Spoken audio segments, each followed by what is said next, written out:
వివిధ భారతి యూట్యూబ్ ప్రేక్షకులకు స్వాగతం, సుస్వాగతం. ఈరోజు మనము కొన్ని చిట్టి చిట్టి కథలను విందాం. ముందుగా మనం వినబోయే కథ పేరు కోశాధికారి ఎన్నిక.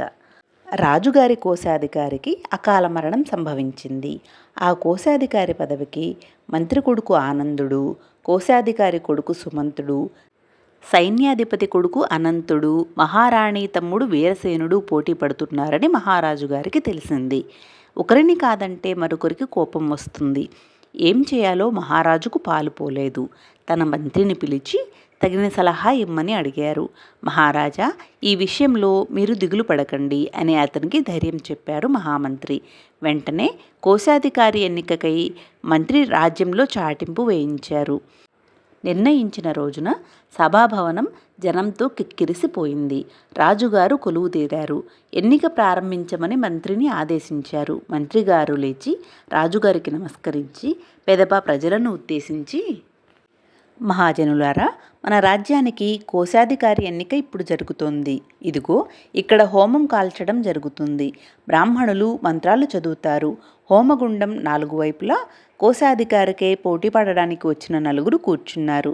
దేశక్షేమాన్ని కాంక్షించి జరుగుతున్న ఈ కార్యంతో పాటు కోశాధికారి ఎన్నిక జరుగుతుందని గమనించండి అంటూ కూర్చున్నాడు. ఆ వెంటనే బ్రాహ్మణులు మంత్రాలు చదువుతూ నెయ్యిని హోమగుండంలో స్వాహ అంటూ వేస్తున్నారు. ఆ 4 తమకు ఇచ్చిన హవన సామాగ్రిని గుండంలో వేస్తూ పోతూ ఉన్నారు. కోశాధికారి ఎన్నికకు ఆ హోమం కాల్చడానికి సంబంధం ఏమిటో ఎవరికీ అంతుపట్టలేదు.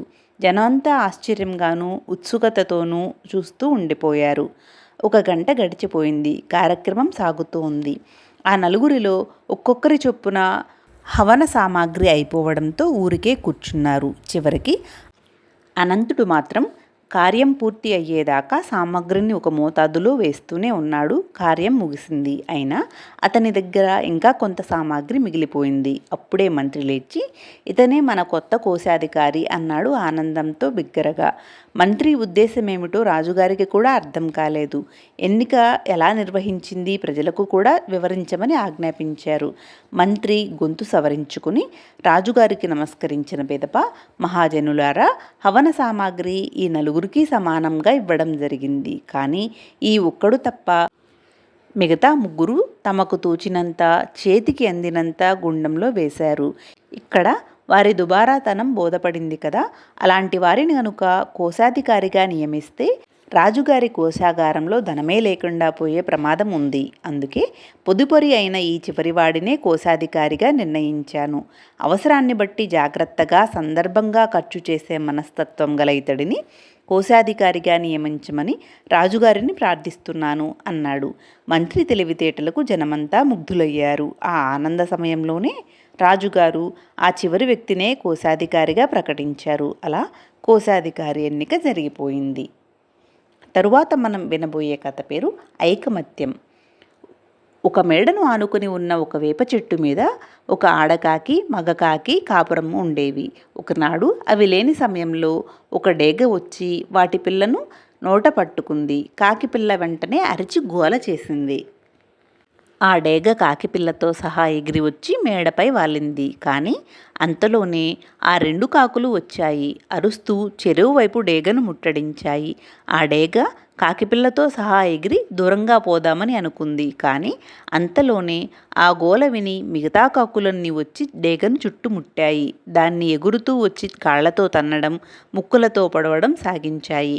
వేగంగా దాడి చేశాయి. డేగ ఒక్కటే అయిపోయింది. కాకులు అసంఖ్యాకం అయ్యాయి. దాంతో భయపడిపోయిన డేగ చివరకు కాకిపిల్లను ప్రాణాలతోనే వదిలివేసి బ్రతుకు జీవుడా అంటూ ఎగిరిపోయింది. తమ పిల్లను ఆనందంగా గూటికి చేర్చాయి ఆ 2 కాకులు. విపత్కర పరిస్థితుల్లో ఐకమత్యంగా పోరాడితే ఎలాంటి శత్రువునైనా ఓడించవచ్చును కదా. తరువాత మనం వినబోయే కథ పేరు భలే కోతులు. జగన్నాథం వాళ్ళ కుటుంబం అంతా కలిసి ఒకరోజు కారులో పిక్నిక్కు బయలుదేరారు. మానేరు నది ఒడ్డునే ఉన్న మామిడి తోటలో దిగారు. అందరూ కలిసి షికారుగా తిరుగుతూ మానేరు డ్యాం వైపు వెళ్లారు. బసలో మాత్రం జగన్నాథం భార్య వరమ్మ వాళ్ళ చిన్న కోడలు లక్ష్మి కాపలా కోసం ఉండిపోయారు. మధ్యాహ్నం 1 గంటకు వెంట తీసుకువచ్చిన భోజన పదార్థాలు భుజించాక విశ్రాంతి తీసుకుందామని అత్త కోడలు నడుం వాల్చారు. ప్రయాణ బడలిక వల్ల ఇద్దరికీ నిద్ర పట్టేసింది. అంతలోనే ఏదో అలికిడి విని నిద్రపోతున్న లక్ష్మి లేచి కూర్చుంది. చుట్టూ ఉన్న కోతులు వాటి చేతుల్లో మామిడి పళ్ళు కనిపించాయి. దాంతో లక్ష్మి గావుకేక పెట్టింది. వరమ్మ గబాలను లేచి కూర్చుంది. దాంతో కోతులన్నీ చేతుల్లోని పళ్లతో సహా చెట్టెక్కేశాయి. బుట్టలో 2 పళ్ళు మిగిలిపోయాయి. వాటిని చూడగానే వరమ్మకు చిన్ననాడు వాళ్ల బామ్మ చెప్పిన కోతుల కథ గుర్తుకు వచ్చింది. వెంటనే తానో పండు తీసుకుని లక్ష్మి చేతికి ఇంకో పండు ఇచ్చింది. ఇద్దరూ ముందుగా అనుకున్నట్లు తమ చేతిలోని పండ్లను చెట్ల మీదున్న కోతుల వైపు చూపి దూరంగా విసిరివేశారు. వాళ్లలాగే కోతులు పండ్లు దూరంగా విసిరేస్తే వెంటనే తీసుకుందామని సిద్ధంగా ఉన్నారు. కానీ వారు అనుకున్నట్లుగా జరగలేదు సరికదా. ఎక్కడి నుండో 2 కోతి పిల్లలు వచ్చి వాళ్ళు విసిరిన ఆ 2 పళ్ళు కూడా చెరొకటి అందుకుని పరుగున వెళ్ళి చెట్టెక్కేశాయి. ఆ అత్తా కోడళ్ళు హతాశులై చూస్తుంటే కోతులన్నీ ఎంచక్కా పళ్ళన్నీ మెక్కసాగాయి. తరువాత మనం వినబోయే కథ పేరు ధైర్యం. ఒక వంటింట్లో ఒక తల్లి ఎలుక, ఒక పిల్ల ఎలుక బాగా తిని దండిగా బలిసిపోయాయి. ఆ ఇంట్లో వాటిదే ఇష్టారాజ్యమైపోయింది. ఒకరోజు పిల్ల ఎలుక, అమ్మ, మనం పిల్లిని చూచి ఎందుకు పారిపోవాలి? మనకు బలం ఉంది. దానికి తోడు నోటిలో పదునైన పళ్ళు ఉన్నాయి, కాళ్లకు వాడి అయిన గోళ్లున్నాయి. అందుకే ఈసారి పిల్లి వస్తే ప్రాణభయంతో పారిపోకూడదు. మనం దానిపై ఎగబడదాం, పళ్ళతో కురికేద్దాం, గోళ్లతో రక్కేద్దాం, చంపేద్దాం, ఏమంటావు? అంది. తల్లి ఎలుక నిజమేనని అనుకుంది. ఈ 2 సై అంటే సై అనుకుని పిల్లి కోసం ఎదురు చూస్తూ గదిలో విచ్చలవిడిగా తిరగసాగాయి. అంతలో ఎక్కడి నుండో పిల్లి రానే వచ్చింది. అది రాగానే ఆ 2 ఎలుకలు చెంగున ఎగిరి చెలోకలులోకి దూరిపోయాయి. పిల్లి కాసేపు అయ్యాక వెళ్ళిపోయింది. పిల్లి వెళ్ళిపోయిందని నిర్ధారించుకున్నాక ఆ ఎలుకలు 2 బయటకు వచ్చాయి. అప్పుడు పిల్ల ఎలుక, అమ్మా, ఏమైంది? పెద్దదానివి కదా, నాకన్నా ముందే పారిపోయావేమిటి అని అంది. అందుకు తల్లి ఎలుక నీరసంగా, అది అంతేనమ్మా, మనకు బలం ఉంది, పళ్ళున్నాయి, గోళ్ళున్నాయి, కానీ వాటిని ఉపయోగించుకునే ధైర్యం లేదు. ధైర్యం మాత్రం లేకుంటే ఎన్నున్నా ఏం ప్రయోజనంలే అంది. కనుక బాలలు, ధైర్యం చాలా గొప్పది. అందుకే తన ధైర్యం 10 మందికి బలం అన్నారు పెద్దలు. తరువాయి భాగంలో ఇంకొన్ని కథలను విందాం. సర్వే జనా సుఖినో భవంతు, లోకా సమస్తా సుఖినో భవంతు. ఓం శాంతి శాంతి శాంతి.